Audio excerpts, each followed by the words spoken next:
and raged violently across his entire body.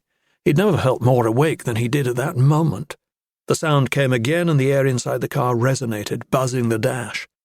He swerved just in time, narrowly avoiding the 18-wheeler that blocked his view as headlights dazzled him. The piercing lights quickly passed.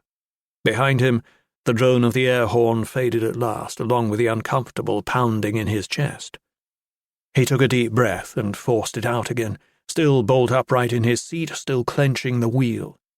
He glanced down at himself and took in the straining buttons on his white shirt and the heavy thighs that were tight inside his loose-fit tan linen trousers. "Gotta shape up, JT," he told himself.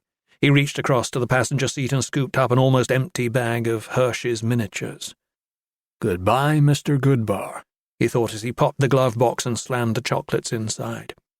The dim beam of his own vehicle's antiquated headlights shed a soft glow on the quiet road ahead. He squinted into the night and ran a clammy hand through the sweat on his brow, pushing his fingers back through a dense crop of dark, unkempt hair. An approaching road sign told him he was still heading in the right direction, towards Boston, Massachusetts, his destination for a meeting he'd hoped to avoid because he knew his bear of a client was not going to be happy with what he had to tell him. Something about the assignment didn't add up. Now his preoccupation with it had almost killed him. His mind was a torment of unsolved riddles. Eleanor Fairborn.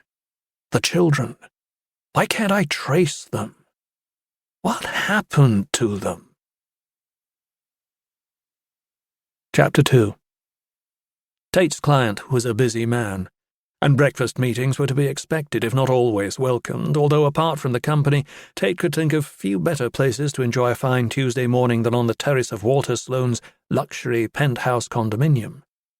Tate was used to travelling to see his clients, but today he was weary from the 450-mile drive from his home in Washington, D.C., and the near-death experience he'd had a few hours back.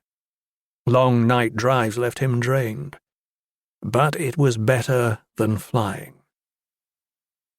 Sloane's condo was in South Boston, a few miles from his client's business epicenter in the downtown financial district.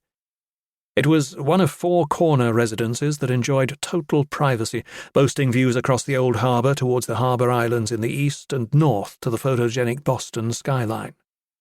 Tate was sitting at a smoked glass and aluminium table close to the balcony, overlooking Carson Beach. He dunked another croissant in his black coffee and continued speaking to his client. Somewhere close to 100,000 loyalists left America at the end of the War of Independence to remain subjects of King George III of England. Most went to England, others to Ireland, Scotland, and Canada, particularly Nova Scotia. He unfolded some more of the genealogy chart on the table. Tate still used charts for show. Clients liked them.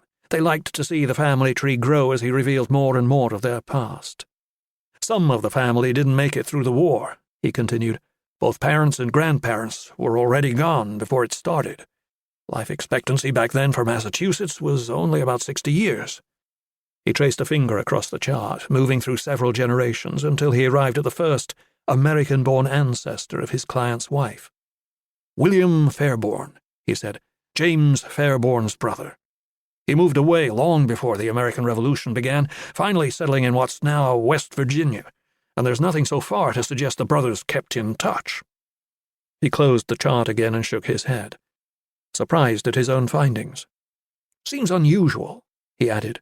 People don't often run away from money. Walter Sloane was a man who made Jefferson Tayte look fit. He appeared to be at work already, nose buried in the Boston Business Journal, a stack of national papers beside his elbow. He looked up. Maybe they fell out. His voice was gritty, with an undertone of sub-bass that distressed the air as he spoke. If that's who my wife got her temper from, they probably kicked him out. Whatever the reason, Tate said, with only daughters following, and James Fairborn moving the rest of the family back to England, that was the last of this particular Fairborn line in America. James Fairborn returned to a comfortable estate and a baronetcy for his loyalty. Sloane turned another page and slurped from a thin bone china cup, his fingers clumsy on the delicate handle. He clanked the cup back onto the saucer.